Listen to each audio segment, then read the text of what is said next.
dans ce reportage, la seule chose qu'on va retenir, c'est Anne est tombée amoureuse d'un faux Brad Pitt.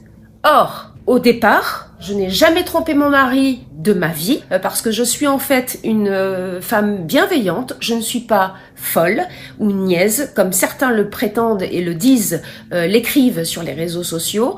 J'ai juste voulu aider une personne en croyant effectivement, je me suis fait avoir, je le reconnais et c'est pour ça que j'ai témoigné parce que je ne suis pas la seule dans ce cas-là. Alors peut-être pas pour cette somme-là, mais en tout cas, j'ai été arnaquée, je le reconnais, et maintenant vous savez qui je suis, et je l'assume. Je n'ai plus de toit, ma vie c'est un box de 6 mètres carrés, avec quelques cartons à l'intérieur. Voilà ce qu'il me reste de ma vie.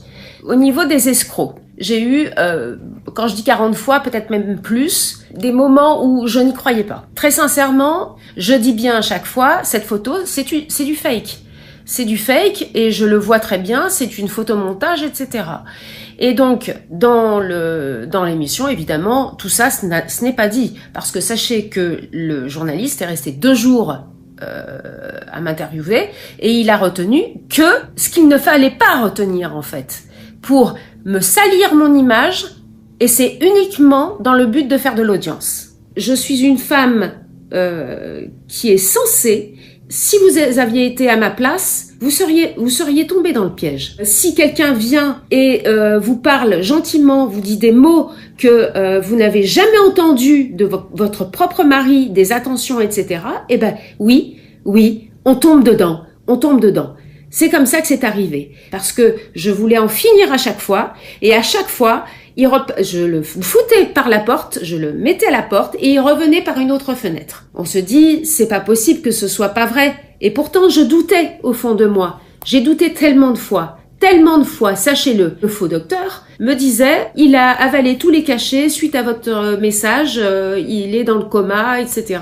Donc il a voulu se suicider, etc.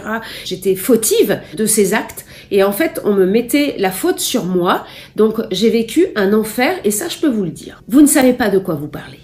Lorsque vous n'avez pas vécu une histoire, vous ne pouvez pas en parler. Savez-vous ce que c'est que d'avoir un cancer? Moi je peux en parler parce que je suis passée par là. Comme vous ne pouvez pas parler et juger la manière dont je suis tombée dans cette arnaque.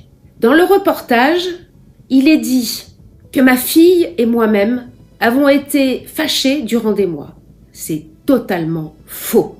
Jamais au grand jamais, ma fille m'a rejetée. J'ai d'excellents rapports avec ma fille et à l'heure d'aujourd'hui, elle me soutient. La preuve en est, c'est qu'elle a témoigné. Voilà, j'en ai terminé. Aujourd'hui,